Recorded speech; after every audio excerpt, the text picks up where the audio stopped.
For this afternoon's presentation, I thought about sharing with you a unique treasure in the UST archives.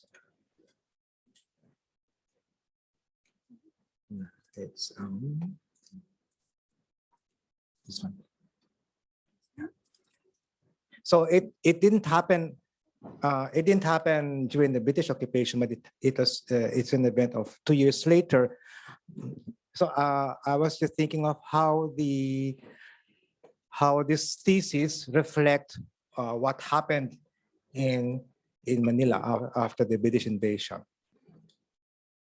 Okay, do we share it? Is it shared? Okay, thank you.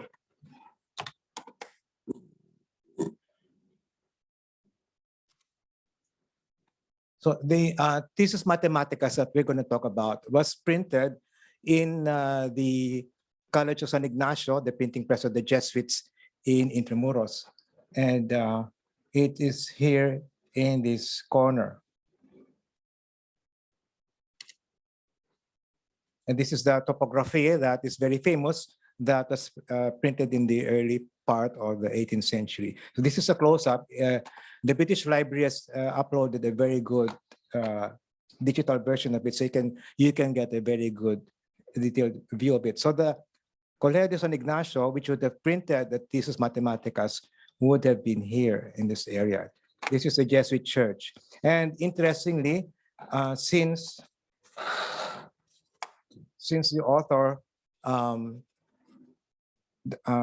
Dominguez Zamudio, talked about the casting of canon, this is the foundry that would cast such canon. So the author must have had direct field work from the casting of the canon. And this is a closer section, and this is how it looks like today. That's the site of the Bamatasan ng Lungsod ng Manila. Previously, there were two other Thesis Mathematicas, also printed by the Jesuits. This is the first one that I have found. This one is based more about, it talks about the uses of mathematics for economy and for commerce. And it's famous for its engraving here of the king. And then the second one was printed just on the year of the British invasion by Joseph Sousa y Magallanes. And this one talks about the mathematical uses for astronomy.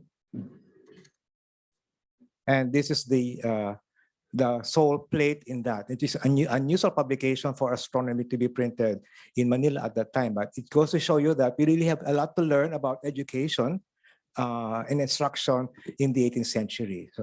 And the author was he was a Macanese Chinese, not a Spaniard. And the advisor of Magallanes, this author, is also the advisor of the third and the present one that we're talking about by Joseph Domínguez Zamudio. And let me move this down. Yeah, so okay. We don't know much about Domínguez Zamudio, but he was a cadet of the Royal Regiment of Manila, and must have been a scholar of the Colegio in 1768. Okay, yeah, thank you for better viewing. Okay, so the director of the thesis was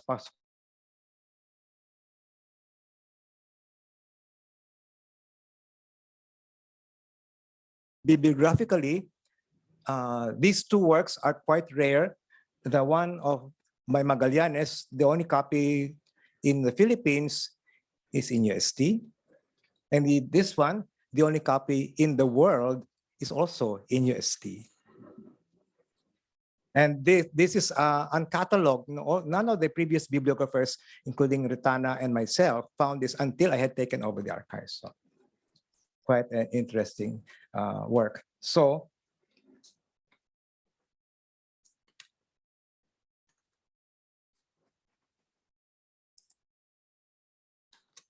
okay, so the first part of I will walk you through what is contained in the thesis. I'm not a mathematician. I failed my math all the time, but I thought this was an interesting topic to present today. The author begins with a very eloquent praise of the king. And interestingly, he talks about this famous engraving. So this is a very contemporary description of this engraving. Which all of you know, Vicente de Memijas, Aspecto Simbólico del Mundo Hispánico, printed by, engraved by Lorenzo Atlas, which is also in the British Library. And Dominguez Zamudio praises the Spanish king for the glories of colonialism, so we say, and it is all due to the faith, to the Catholic faith, which is symbolic, which is here. The Holy Eucharist is here. And so, although people would say that, would interpret this as Spain stepping on the Philippines, this author interprets this as the Philippines as the pedestal, as the base for the Spanish Empire. So the thesis is actually composed of 19 questions, and I will go through some of the 19 questions. And the thesis 1, thesis 2, thesis 3 concerning fortification,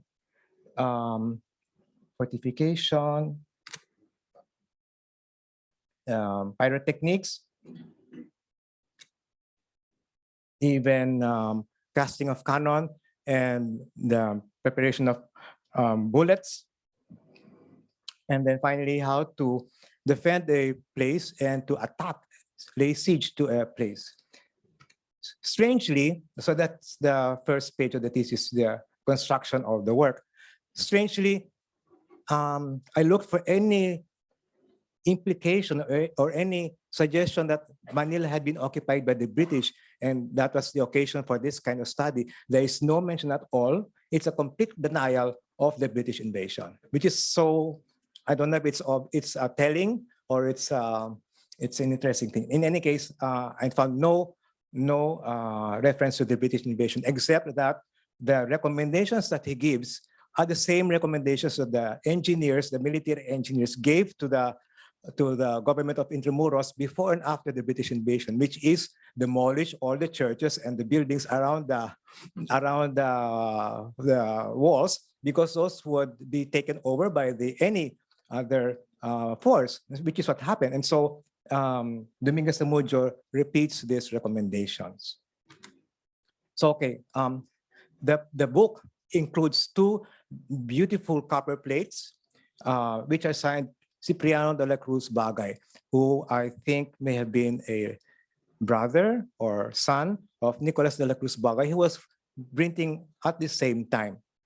So this is one plate, and I will, with the wonders of computers, I've been able to cut each plate up, and I will take you through all the figures and then try to make some sense out of them. This is the second plate. So you can see a lot of it is geometry and mathematical calculation. So this is one. What are the general principles or maxims of fortification? So munitoria or military architecture is a science of fortifying a place in such a way that with little resources, much can be defended. It is divided into regular and irregular. So I will not repeat everything here, just it may come out in the paper later on. So the first figure talks about how to what are the parts of a fortification. So this is very interesting because now we have a diagram of fortification from the Manila point of view, and it's very interesting for the names that are given.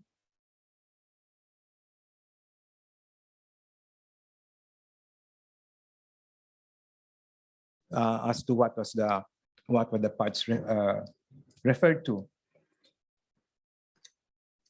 And this for me is very interesting because it helps to understand the way the forts in Manila were constructed. So this is a profile. So you have this, take for this as the wall. So you have the terraplén, then the parapeto. This is the escarpa interior. Then you have the moat. Interestingly, there is a dip in the moat, and the dip in the moat is called cuneta. So now we know where the family name of our famous singer comes from. It is cuneta, and this is the cuneta, the dip in the moat. And then this is the raised piece of land, which the Astructuelo says has to be raised so that any invasion force coming here will be raised against the sites of the defenders from these ramparts. So they directly hit from here. And then here you have a so-called estrada cubierta, covered walk, which provides more soldiers to defend against the attacking army. So it goes into the how to measure parts of a fortification, and there is this unit of measurement called the vertica. Okay, so the book is replete with charts of this sort, and maybe it would make a good material for a thesis or a dissertation on mathematics in the mid-18th century. So we have here the more parts about the plazas. Plaza means the whole site or the fortification, not just the open space where people congregate. And unusually, I do not see this in any Philippine fortification. So he may have been drawing on some printed books in the Jesuit library. We know that the Jesuit library and the libraries of the churches in Intramuros were quite well stocked with architecture and military books. So he may have been copying from these, because these look like Renaissance defenses.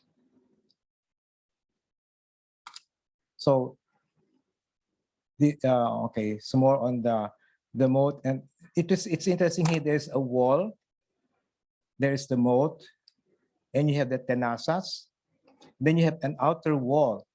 So in Intramuros today, we only have this one, and we have the tenazas, but none of these exterior defensive walls. So if we are going to do some archaeological excavations, it will be nice to find if there are remains of this. In any case, they are so unusual that I cannot find any reflection of this in military architecture in the Philippines.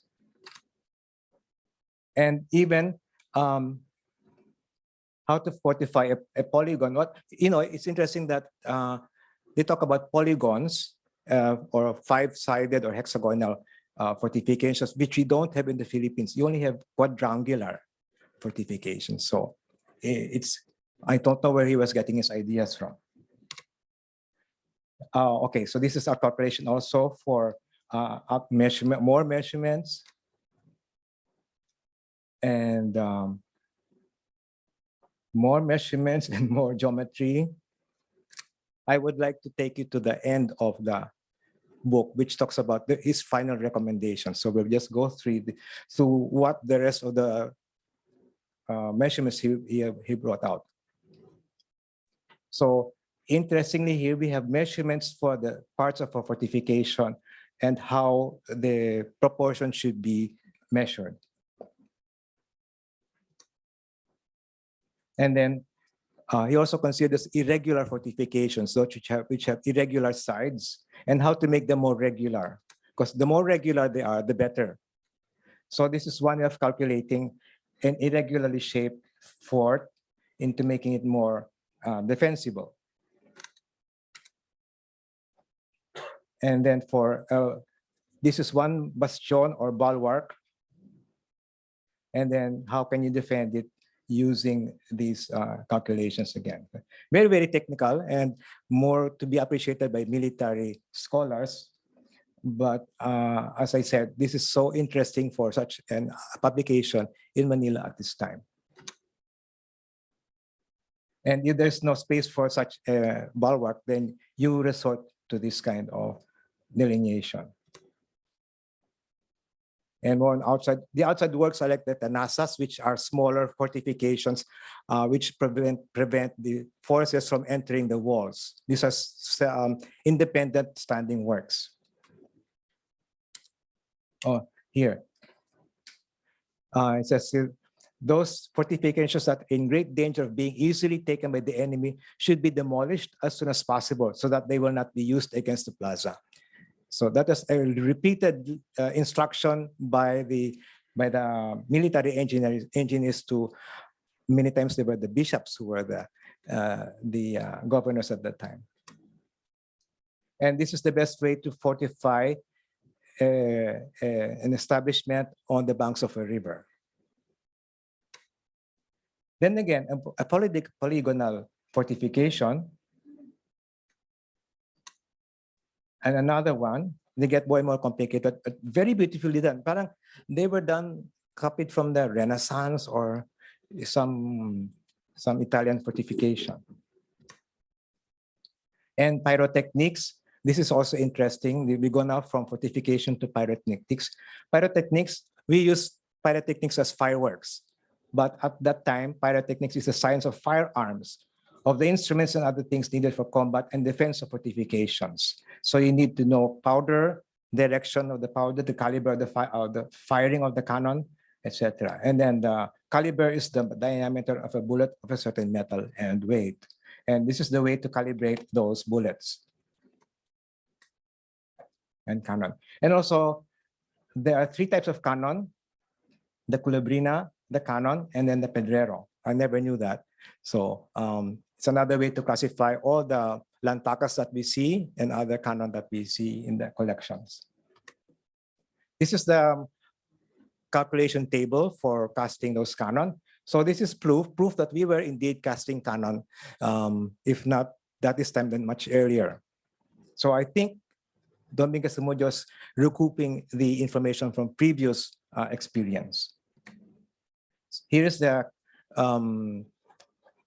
profile of a cannon with all the parts of the cannon. So whenever we are going to document cannon, we can refer to this diagram. And this is also the more calculations for the parts of the cannon.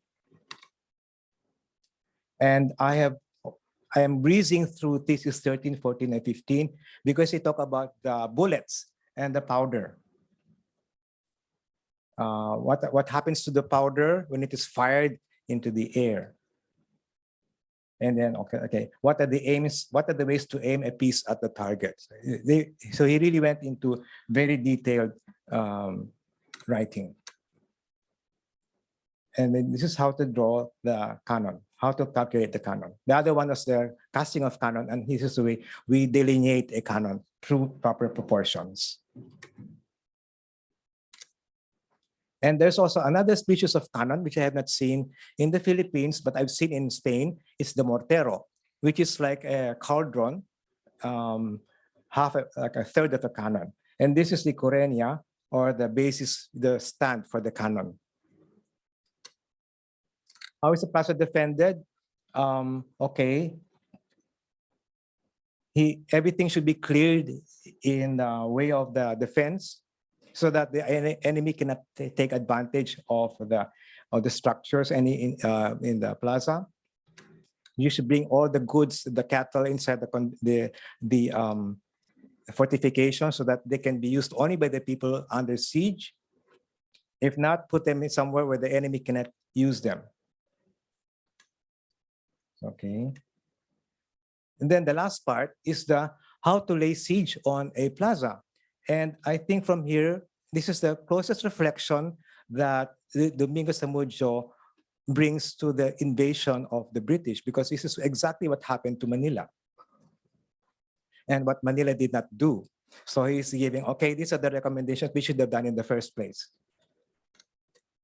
Okay, so there is no diagram for the defense of a plaza, but there are 2 diagrams for the laying siege of a plaza. So in this diagram, you see A and B. A is when it's only a small town.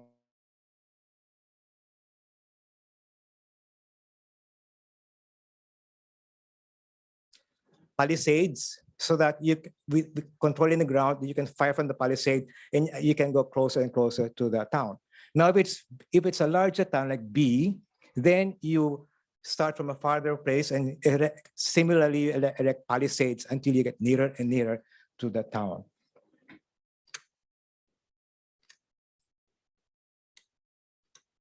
This is the second drawing, the engraving, where similarly you erect this complex series of palisades, preventing the enemy from getting out of the town under siege, and then you could just keep on encroaching onto the enemy territory.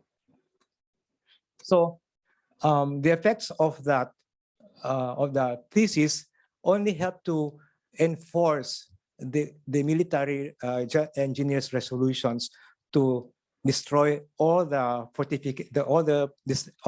obstructions around Intramuros. And so this map in 1767, just a year after the thesis was published, shows you how much was already destroyed. As our friend Lino said yesterday, the Recollet Church was already demolished before the British invasion. And so that's drawn here. And then the other church, the Parroquia de Santiago, was demolished.